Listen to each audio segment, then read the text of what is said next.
And now, another terrifying tale of the macabre by Addison Hadley.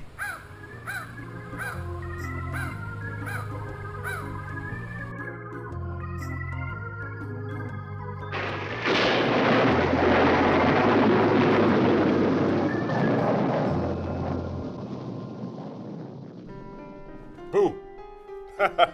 I scared myself. Hello, I'm Addison Hadley, scribe of the terrifying and macabre. Tonight, my story is perhaps my most terrifying.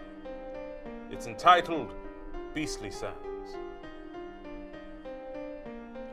It was a dark and lonely road that Clive found himself on. He was behind the wheel of his Hyundai Elantra GT when he realized the road twisted and turned into a neighborhood that was not his own. The manors were huge and entrapped in large iron gates.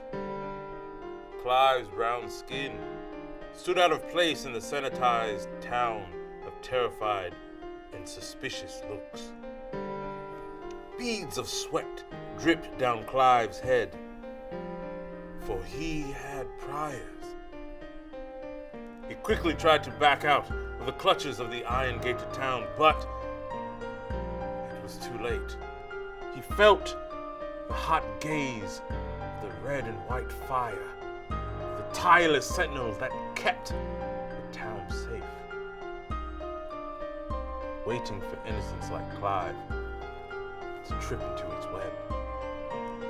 Whoop, whoop, was the sound of the police. Whoop, whoop, it was the sound of the beast.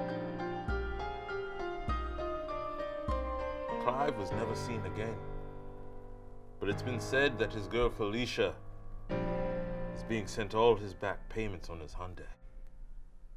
It was only a lease. It was only a lease!